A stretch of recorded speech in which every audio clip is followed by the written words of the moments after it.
दोस्तों, आज यूपीएनएमएमएस 2025 कक्षा 8 का पेपर हुआ है और आज इस समय हम सेट वाले पेपर की सेट वाले पेपर की उत्तर कुंजी आप सभी के लेकर आए हैं, जो कि 100% सही है। आप सभी से आशा है आप इस उत्तर कुंजी को देखेंगे भी और अपने अन्य दोस्तों को शेयर भी करेंगे, तो जरूर शेयर करिएगा। हम यूपीएनएमएमएस राष्ट्रीय आय एवं योग्यता आधारित छात्रवृत्ति परीक्षा 2025 की कक्षा 8वीं के लिए जो पेपर होता है उसकी उत्तर कुंजी सेट वाले भाग की, ध्यान रखिएगा, ये सेट वाले भाग की उत्तर कुंजी है। कुछ ही देर बाद हम मेंटल एबिलिटी टेस्ट वाले की यानी कि रीजनिंग वाले पार्ट की भी उत्तर कुंजी आपके सामने दिखाएंगे। तो बिना किसी देर के चलिए शुरू करते हैं इस उत्तर कुंजी को। चलिए शुरू करते हैं। तो सबसे पहले देखिए हमारा क्वेश्चन था, ये हमारा पेपर था कुछ इस प्रकार का। यहाँ पर हम सेट वाले प्रश्न करेंगे। सेट वाले में जैसा कि हम सभी लोग जानते थे कि सेट वाले में हमारे एक विज्ञान के प्रश्न थे, 35 प्रश्न विज्ञान के थे हमारे पास, और सामाजिक विज्ञान के थे और गणित के थे। इन 3 पार्टों से हमारे मैट वाले सेट वाले में आया हुआ था पेपर। अब हम उसकी उत्तर कुंजी को जरा देखते हैं। तो यहाँ से शुरू होता है, नंबर 91 से शुरू होता है। पहला क्वेश्चन है हमारा, कार्य करने की ऊर्जा को क्या कहते हैं? तो कार्य करने की ऊर्जा को हम क्या कहते हैं? कार्य करने की क्षमता को हम ऊर्जा कहते हैं, ठीक है। दूसरा क्वेश्चन है हमारा, दूसरा क्वेश्चन है कि निम्न में कौन सी निम्नलिखित में गतिशील वस्तु कौन सी है? तो मेज, उड़ता पक्षी, टीवी, अलमारी। तो इसमें आपका ये जो हमारा तीसरे नंबर पे उड़ता पक्षी एक गतिशील वस्तु होगी, ठीक है। अगला क्वेश्चन है हमारा कि कोई व्यक्ति आर त्रिज्या के वृत्ताकार मार्ग पर चलते हुए आधे वृत्त का रास्ता तय करता है। व्यक्ति का विस्थापन, तो आर त्रिज्या का वृत्ताकार पथ है। देखिए मेरे साथ, आर त्रिज्या का एक वृत्ताकार पथ है। अब वो व्यक्ति करता क्या है कि आर त्रिज्या के वृत्ताकार पथ पर, ये इसकी त्रिज्या हो गई आर, इसके वृत्ताकार मार्ग पर चलते हुए आधे वृत्त का, यहाँ से मान लीजिए उसने चलना शुरू किया और घूमता घूमता आधे वृत्त में यानी कि यहाँ पर पहुंच गया, तो हम उसका विस्थापन क्या हुआ? हम जानते हैं वृत्त की जो परिधि होती है वो 2πr होती है। तो हम कह देंगे कि 2πr पूरी परिधि होती है, तो आधा रास्ता तय करता है ना, तो बटे 2 करके हम काट करके πr हमारा आंसर हो जाएगा। तो इसका सही आंसर होगा चौथा। कौन सा? चौथा इसका सही आंसर होगा, चौथा। अगला है गुरुत्वीय स्थितिज ऊर्जा का मात्रक क्या होगा? तो स्थितिज ऊर्जा का मात्रक, ऊर्जा का कोई भी हो उसका मात्रक जूल होता है, तो इसलिए इसका मात्रक जूल हो जाएगा, सेकंड नंबर, ठीक। अगला है हमारा, किसी गतिशील वस्तु के लिए दूरी और विस्थापन में क्या संबंध है? दूरी और विस्थापन में चौथा संबंध सही है। दूरी जो होती है विस्थापन के बराबर या विस्थापन से हमेशा बड़ी होती है, इस बात को याद रखिएगा। और ये जो पहला ऑप्शन है कि दूरी बड़ी हो सकती, केवल बड़ी ही होगी विस्थापन से, नहीं, दूरी विस्थापन के बराबर और दूरी विस्थापन के से बड़ी भी हो सकती है, ठीक है। तो ये बात जरूर याद रखिएगा। अगला दिया गया है कि कंपन करने वाली वस्तु द्वारा एक कंपन करने में लगे समय को क्या कहते हैं? तो आवर्तकाल कहते हैं। क्या कहते हैं? आवर्तकाल सही कहते हैं। इसके बाद ताड़ित चालक किससे बनाया जाता है? तो ताड़ित चालक हमारा ऑप्शन नंबर यहाँ पर तीसरा सही है, तांबे से बनाया जाता है। किससे बनाया जाता है? तांबे से। निम्नलिखित में कौन सी वस्तु दीप्त वस्तु नहीं है? दीप्त वस्तुएं वे वस्तुएं होती हैं, हम जानते हैं, जो स्वयं का प्रकाश उत्पन्न करती हैं। तो कौन सी दीप्त वस्तु नहीं है? एलईडी। जी हाँ, एलईडी हमारी दीप्त वस्तु नहीं है। एलईडी में हमें ऊर्जा देनी पड़ती है तो प्रकाश उत्पन्न होता है। अगला क्वेश्चन है हमारा कि समतल दर्पण पर अभिलंबवत प्रकाश किरण के लिए, जो कि 99 नंबर क्वेश्चन है, आपतन कोण डेल्टा कोण आई, परावर्तन कोण आर में क्या संबंध होता है? तो हम जानते हैं कि जब कुछ इस प्रकार का सीन आपने कक्षा 8 में पढ़ा होगा, कक्षा 8 में सिलेबस में था, तो ये आपतन कोण, ये परावर्तन कोण। तो आपतन कोण और परावर्तन कोण में संबंध क्या होता है? कोण आई बराबर होता है कोण आर के। तो हम कह देंगे यहाँ पर कि हमारा ऑप्शन नंबर यहाँ पर क्या सही हो जाएगा? ऑप्शन नंबर सही हो जाएगा हमारा कोण आर बराबर कोण आई। और यहाँ पर फिर हम आंसर नहीं कर सकते, अगर ये 90 अंश है तो 90 अंश भी सही होगा, और कोण आई बराबर कोण आर, और अगर 0 डिग्री है तो 0 डिग्री भी हो सकता है। तो इसलिए इसके दोनों आंसर को सही मानना पड़ेगा हमें, क्योंकि यहाँ पर कारण ये आ रहा है कि कोण आई बराबर कोण आर, ये नियम होता है। अब इसमें कहा जा रहा है एक बात और है कि समतल दर्पण पर अभिलंबवत, अब ये जो प्रकाश की किरण आई है, ये इस शब्द ने इस क्वेश्चन के आंसर को बदल दिया। अभिलंबवत मतलब हमारी प्रकाश की किरण ऐसे गई है, तो जब इसी मार्ग में आती है तो इसी मार्ग में चली भी जाती है, तो आपतन कोण यहाँ पर 0 डिग्री ही बनेगा। इस बात को हमेशा याद रखिएगा। तो इसका सही और सटीक जो आंसर होगा, काफ़ी सारे चैनलों ने गलत बताया होगा, तो दूसरा नंबर होगा। निम्नलिखित में कौन सी वस्तु पारदर्शी वस्तु है? कौन सी वस्तु पारदर्शी है? तो स्वच्छ कांच एक पारदर्शी वस्तु हमारी हो जाएगी। अगला हम देखेंगे, 100 प्रश्न हम कर चुके हैं। 101वां प्रश्न, मानव शरीर का सामान्य ताप होता है। तो मानव शरीर का जो सामान्य ताप होता है, हम जानते हैं कि वो 37 डिग्री सेल्सियस होता है। कितना होता है? मानव शरीर का जो सामान्य ताप होता है वो 37 डिग्री सेल्सियस होता है। लेकिन यहाँ पर ऑप्शन 37 डिग्री सेल्सियस का नहीं है। जब हम इसको डिग्री फ़ारेनहाइट में चेंज करेंगे तो ये 98.6 डिग्री फ़ारेनहाइट हो जाएगा। तो ऑप्शन नंबर इस कारण से हमारा कौन सा सही हो जाएगा? ऑप्शन नंबर हमारा सी यहाँ पर सही हो जाएगा। आगे देखेंगे, इंद्रधनुष के वर्णों के मध्य का वर्ण क्या होता है? तो इंद्रधनुष के वर्णों के मध्य का वर्ण, मतलब जैसे इंद्रधनुष बनता है ऐसे, तो इस तरह 7 रंगों से बनता है। तो इन रंगों के मध्य, वर्ण मतलब यहाँ पर रंग, तो वर्णों के मध्य का वर्ण मतलब रंगों के बीच का रंग। तो रंगों के बीच का रंग क्या होता है? तो हम जानते हैं कि बहुत बिल्कुल मिक्स होते हैं रंग, आपस में रंग मिक्स होते हैं, लेकिन जब आप गौर से देखेंगे तो उसमें लाल रंग आपको देखने को मिलता है। कौन सा? लाल। तो यहाँ पर आपका लाल आंसर हो जाएगा। हम बात करें क्वेश्चन नंबर 103 की। क्वेश्चन नंबर 103 हमसे कह रहा है कि निकट दृष्टि दोष की स्थिति में दूर स्थित वस्तु का प्रतिबिंब कहाँ बनने लगता है? तो हम जानते हैं कि निकट दृष्टि दोष होता क्या है? निकट दृष्टि दोष वह दृष्टि दोष होता है जिसमें व्यक्ति को निकट की वस्तु दिखाई देती है लेकिन दूर की वस्तु नहीं दिखाई देती है। तो दूर का जो वस्तु दिखाई देने का कारण ये है कि दूर की वस्तु कहाँ पर होनी चाहिए? अनंत पे। तो अनंत पे होनी चाहिए तब उसको दिखाई देगी। एक शस्त्र नेत्र को अनंत पर स्थित वस्तु दिखाई देती है। तो अनंत से जो वस्तु जो हो जाती है क्या हो जाती है? दूर हो जाती है या पहले हो जाती है? इस हिसाब से हमें आंसर देना है। तो रेटिना के जब वह, तो इस हिसाब से 103वें नंबर के प्रश्न का आंसर हो जाएगा दूसरा, यानी कि रेटिना के पहले या रेटिना के सामने वो प्रतिबिंब बनता है। अगला, निम्नलिखित में ऊर्जा का नवीकरणीय स्रोत कौन सा है? निम्नलिखित में ऊर्जा का नवीकरणीय स्रोत कौन सा है? तो ऊर्जा का नवीकरणीय स्रोत हमारा हो जाएगा सौर ऊर्जा, यानी कि सेकंड ऑप्शन सही हो जाएगा। अगला क्वेश्चन है हमारा कि रासायनिक ऊर्जा का विद्युत ऊर्जा में रूपांतरण करने वाली युक्ति कौन सी होती है? तो हम सब जानते हैं कि रासायनिक ऊर्जा से विद्युत ऊर्जा में कौन लगता है? आपने मोटर का नाम सुना है ना, मोटर। तो मोटर ऐसा नहीं करता है, विद्युत सेल ऐसा करता है। विद्युत सेल और जनरेटर यानी कि जनित्र, ये दो काम करते हैं। यहाँ पर विद्युत सेल सही हो जाएगा। ठीक है। अगला है, क्रोमियम ऑक्साइड मिलाने पर निर्मित कांच होता है। तो जब हम क्रोमियम ऑक्साइड मिलाते हैं तो निर्मित कांच बैंगनी रंग का हो जाता है। निर्मित कांच किस रंग का हो जाता है? बैंगनी रंग का। अगला है, पदार्थ में अणुओं के बीच लगने वाले आकर्षण बल का सही क्रम क्या है? जी हाँ, इसी आकर्षण बल के कारण ही ठोस, द्रव और गैस में हम अंतर कर पाते हैं। ठोस में अणुओं के बीच में आकर्षण बल सबसे ज़्यादा होता है, फिर उसके बाद द्रव में, फिर उसके बाद गैस में। तो इसका जो सही आंसर है, इस बच्ची ने गलत किया है, लेकिन इसका सही आंसर दूसरा होगा, ठोस फिर द्रव फिर गैस। इस प्रकार से हम देखेंगे। तो इसका दूसरा सही आंसर होगा प्रत्यावर्तित परिवर्तन का उदाहरण है। तो प्रत्यावर्तित परिवर्तन यानी कि मोम का पिघलना, याद रखिएगा। ठीक है, इसका आंसर ये हो जाएगा। गैलेना किसका अयस्क है?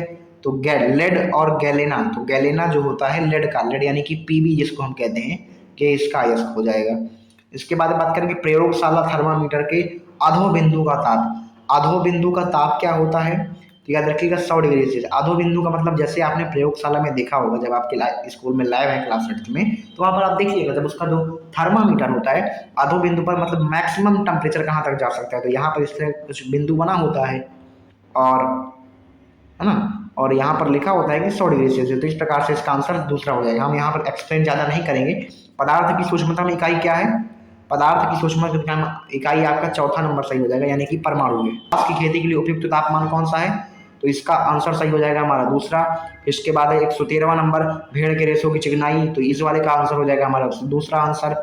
ठीक है, फिर से 114वां answer, HCl plus NaOH is equal to X plus H2O। तो इसका आंसर हो जाएगा NaCl, यानी कि तीसरा नंबर सही हो जाएगा। कभी भी NaCl2 नहीं होता है, NaCl ही होता है हमेशा। अब आगे क्लासों में पढ़ेंगे ये। पोटेशियम कार्बोनेट, चूना पत्थर और रेत के मिश्रण से क्या बनता है? तो इसका आंसर सही होगा तीसरा। जल में घुलनशील विटामिन कौन सी है? तो विटामिन के जल में घुलनशील है और विटामिन सी भी जल में घुलनशील है। आप नींबू को जल में डालिएगा तो मिक्स हो जाता है। तो विटामिन ए और विटामिन सी, तो ऑप्शन यहाँ पर चौथा सही होगा। 117 नंबर का, हरे पौधे द्वारा भोजन बनाने की प्रक्रिया कहलाती है। हम जानते हैं हरे पौधों के द्वारा भोजन को बनाने की प्रक्रिया प्रकाश संश्लेषण यानी कि फोटोसिंथेसिस कहलाती है। लार में पाया जाने वाला एंजाइम कौन सा है? टाइलिन एंजाइम लारों में पाया जाता है। पक्षियों में उत्सर्जी पदार्थ क्या होता है? तो पक्षी जो होते हैं यूरिक अम्ल का उत्सर्जन करते हैं, ठीक है। इसके बाद हम देखेंगे आगे, अपुष्पी पौधा कौन सा है? तो यहाँ पर हमारा लिली गलत हो जाएगा। अपुष्पी पौधा ऐसा पौधा जिसमें पुष्प नहीं होते हैं। तो आम में, फर्द में, गुलाब में लिली, तो लिली का फूल होता है, गुलाब का फूल होता है, आम में भी फूल होता है, आम का पत्ता होता है, तो पत्ता पत्ती फूल भी होगा। तो इसका आंसर सही होगा हमारा फर्न। इसका आंसर कौन सा सही हो जाएगा? फर्न सही हो जाएगा। आगे देखिएगा, मानव में कुल कितनी हड्डियां होती हैं? तो 206 हड्डियां पाई जाती हैं। आप बचपन से पढ़ते चले आए हैं ना। एक लिंगी पुष्प पाया जाता है। एक लिंगी पुष्प पपीता एक लिंगी है, ठीक है, याद रखिएगा। बहुकोशिकीय जंतु का उदाहरण कौन है? तो बहुकोशिकीय जंतु, अमीबा एक कोशिकीय जंतु है, ऐसा जंतु जिसमें बहुत सारी कोशिकाएं होंगी। अमीबा एक कोशिकीय जीव है। पैरामीशियम भी पैरामीशियम बहुकोशिकीय का उदाहरण नहीं होता है, याद रखिएगा। पैरामीशियम भी एक कोशिकीय जीवों में आता है। युगलीना और मछली में से युगलीना आंसर हमारा सही हो जाएगा, यानी कि हम कह सकते हैं कि प्रश्न संख्या 123 का तीसरा सही हो जाएगा। अब आगे 124 पे आते हैं। 124 कह रहा है कि पौधों में निषेचन के पश्चात अंडाशय विकसित होकर क्या बनाता है? तो अंडाशय विकसित होकर क्या बनाएगा? पौधों में जब निषेचन होगा, निषेचन के बाद अंडाशय, और उस अंडाशय में बीज बनता है कि या फल? तो ऑप्शन सही हो जाएगा। डायरेक्ट बीज नहीं, पहले बीज नहीं बनेगा, बीज ही अंकुरित होता है, रखिएगा। तो यहाँ पर फल हो जाएगा, इसका आंसर क्या हो जाएगा? फल हो जाएगा।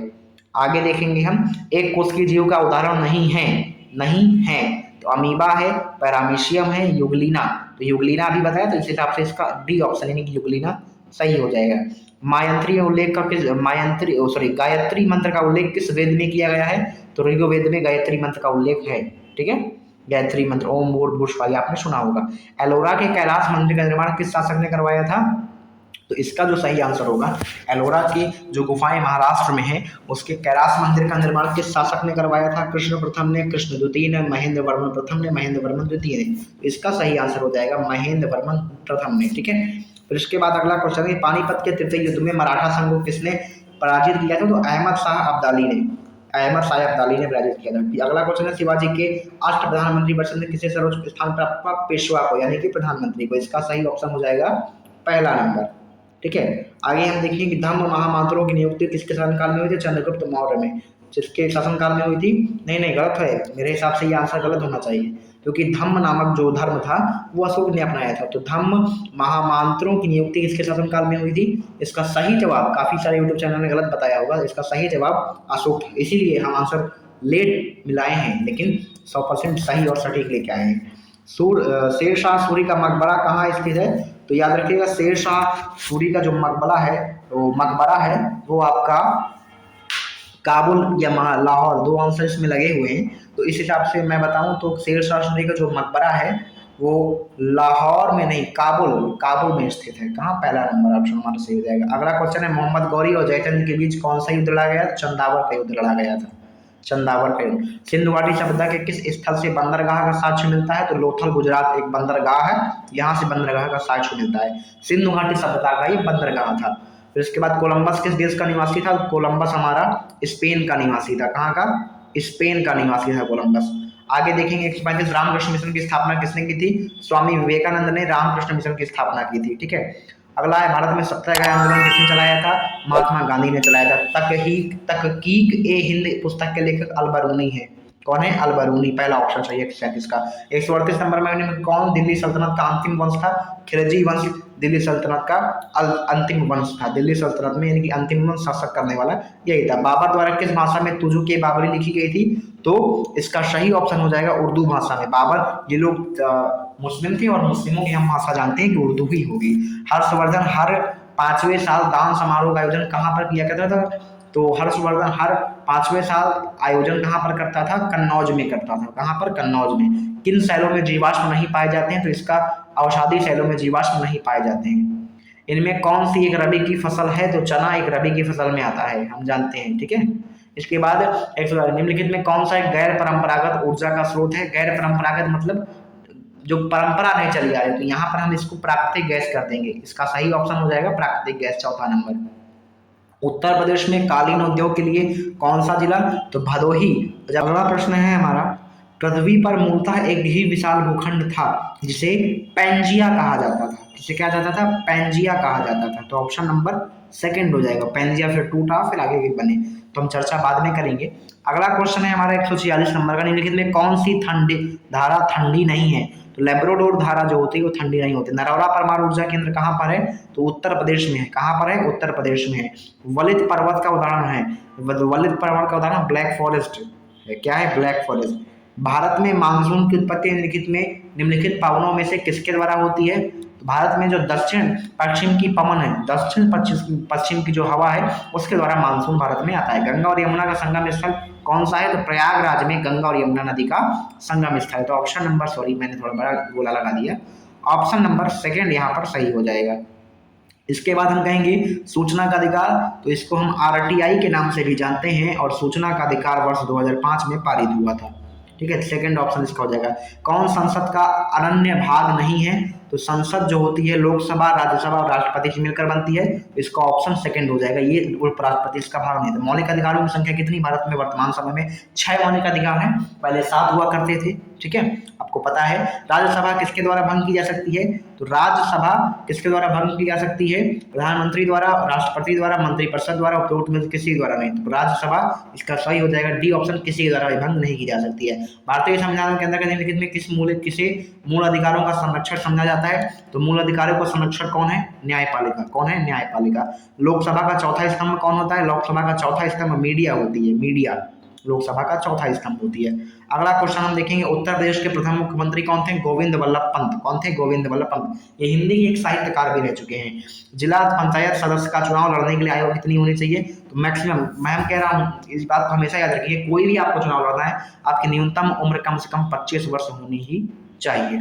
अगला है, उत्तर प्रदेश में लोकसभा की कुल कितने सीटें हैं? 80 सीटें लोकसभा की हैं।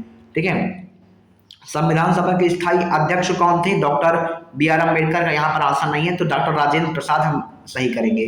ठीक है, आयत के चौड़ाई, अब इसमें ये वाला 161 नंबर का जो क्वेश्चन है उसका चौथा ऑप्शन सही हो जाएगा, 3:5। इसको जब आप हल करेंगे तो हमने हल करके इसका आंसर निकाला हुआ है। डिटेल्ड सॉल्यूशन आपको बाद में दिया जाएगा, जब आप कमेंट करके बताएंगे कि हमें इसको समझना भी है। अभिषेक के पास 7.45 रुपए थे, वह 5.30 रुपए का टाफी कर लेता है, उसके पास बची धनराशि कितनी होगी? अब कोई कर सकता है, बहुत आसानी का छोटा सा घटाव है, पहला ऑप्शन इसका सही हो जाएगा। यदि x बराबर 0 रखने पर इसका मान 5 के बराबर हो तो a का मान क्या होगा? जब आप यहाँ पर इस समीकरण में x बराबर 0 रख देंगे और इसको बराबर 5 कर देंगे तो आप a का मान आसानी से 4 निकाल लेंगे। ठीक है, ये बात याद रखिएगा।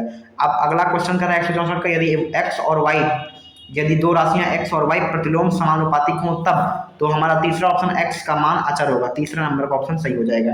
164 नंबर का ऑप्शन है कि वृत्ताकार पाइप की त्रिज्या 10 सेंटीमीटर है। एक वृत्ताकार पाइप है, कैसा पाइप है? वृत्ताकार पाइप है, उसकी त्रिज्या कितनी है? 10 सेंटीमीटर उसकी त्रिज्या है। पाइप के चारों ओर एक चक्कर लपेटने के लिए आवश्यक टेप की लंबाई, सीधा सा कॉन्सेप्ट है, इसमें हमें परिधि का कॉन्सेप्ट लगाना है। वृत्त की परिधि क्या होती है? 2 और पाई और आर, तो आर तो हमें दिया हुआ है 10 सेंटीमीटर, पाई का मान हम रख लेंगे 3.14, ये भी दिया हुआ है, सबका गुणा कर आगे हम आंसर निकालेंगे, तो आंसर हमारा डी नंबर का आएगा, यानी कि 62.8। अगला क्वेश्चन हमारा कि 15% वार्षिक दर पर 10,000 रुपये उधार दिया जा रहा है, 3 वर्ष बाद कुल ब्याज क्या होगा? तो इसका हम सीधे से सूत्र जानते हैं, मूलधन गुणे दर गुणे समय बटे 100। जब आप 15 गुणे 10,000 और गुणे 3 करा के बटे में 100 करा देंगे तो आप आराम से इसका उत्तर निकाल लेंगे। देखिएगा इसका उत्तर कितना आता है, अभी हम दिखाते हैं। इसका उत्तर आ जाएगा 15×3 = 45 और 4500 रुपये हमारा आंसर हो जाएगा, यानी कि हमारा ऑप्शन जो सही हो जाएगा सी नंबर का सही हो जाएगा। अगला क्वेश्चन है, क्यूब रूट लगा हुआ है 6, 8, 5, 9, तो इसका आंसर 19 होगा। आप जब इसको हल करेंगे तो आप निकाल पाएंगे। ठीक है, नहीं 19 इसका ऑप्शन सही होगा। ठीक है, अगला ऑप्शन है हमारा 168 नंबर का क्वेश्चन है कि यदि संख्या इसको 11 से विभाजित है तो स्टार के स्थान पर आने वाला सबसे छोटा अंक क्या होगा? 2 होगा। इसको हल करेंगे, आप निकाल लेंगे। 159, एक समद्विबाहु त्रिभुज की दो समान भुजाएं 2x + 3 सेंटीमीटर 4x - 1 सेंटीमीटर, तीसरी भुजा ये त्रिभुज का परिमाप क्या होगा? तो 18 सेंटीमीटर। त्रिभुज का परिमाप क्या होगा? 18 सेंटीमीटर त्रिभुज का परिमाप होगा। अगला क्वेश्चन है 2:3:5 का प्रतिशत रूप क्या है? तो इसको हम 20, 30 और 50 कर सकते हैं। ठीक है, 5, 3, 8, 2, 10, चौथा ऑप्शन सही हो जाएगा। 171 का क्वेश्चन था, यहाँ पर देखिए बच्चे ने काफ़ी अच्छे से क्वेश्चन को सॉल्व किया, इसलिए मैथ के क्वेश्चन अच्छे हुए हैं। देखिए संख्या के 3/4 भाग में 2 जोड़ने पर 15 प्राप्त हो जाए तो वह संख्या है, माना संख्या x है। ठीक है, देखिए इसको मैं हल करता हूँ आपके सामने। माना संख्या x है, x का 3/4 भाग 3x/4 हो गया, इसमें कितना 2 जोड़ने पर 15 मिलता है। तो आपको सिंपल से क्या करना है, आप इसको पक्षांतर कर दीजिए। 3x divide by 4 sorry 3x divide by 4 बराबर 15, 15 में 2 घटा देंगे 13 आ जाएगा। अब x बराबर क्या आ जाएगा, 13 गुणे 4 और बटे में 3 आ जाएगा। तो 13 चौको 52/3 इसका आंसर हो जाएगा। अब चूंकि आंसर हमारे सही बटे में है, तो इस प्रकार हल करने पर इसका आंसर हमारा पहला सही हो जाएगा। अगला क्वेश्चन है, इस क्वेश्चन को जब आप हल करेंगे तो इसका आंसर तीसरा मिलेगा, 2/3 मिलेगा, जो कि 1 कोष्टक काफी सारे यूज होते हैं, तो इसमें बोर्ड मास का रूल लगता है। अगला क्वेश्चन, दो संख्याओं का मासा 4, लासा इतना, एक संख्या इतनी है, तो दूसरी संख्या कैसी होगी। अब इसका फॉर्मूला जानते हो, तो इसको सॉल्व करने पर चौथा नंबर हमारा सही हो जाएगा। समय के अभाव को देखते हुए हम प्रश्नों को हल नहीं कर रहे हैं, हल डिटेल सॉल्यूशन आपको बाद में प्रोवाइड किया जाएगा। सम बहुभुज जिसके प्रत्येक बहिष्कोण की माप 45 अंश है में भुजाओं की संख्या कितनी होगी, 8। कितनी होगी, 8 होगी। ठीक है, अगला क्वेश्चन है कि चतुर्भुज ABCD में कोण ADC कोटि पूरक का समपूरक कोण क्या होगा। तो इसका आंसर हम देखिए, देखिए चतुर्भुज ABCD में कोण ADC के कोटि पूरक का समपूरक कोण क्या होगा। इसका जो उत्तर आ जाएगा वो हमारा 171 अंश आ जाएगा। अगला क्वेश्चन है, निम्नलिखित बिंदु में 3 बिंदु ABC एक वृत्त पर स्थित है, वृत्त का केंद्र O है, कोण ABC 100 अंश का है, AOC का मान बताना है। तो AOC, ठीक है, कोण AOC का मान कितना होगा। हम तो 180 नंबर 176 नंबर के क्वेश्चन का आंसर होगा दूसरा, यानी कि 160 अंश का कोण होगा त्रिभुज कोण AOC, कोण AOC बराबर 160 अंश होगा।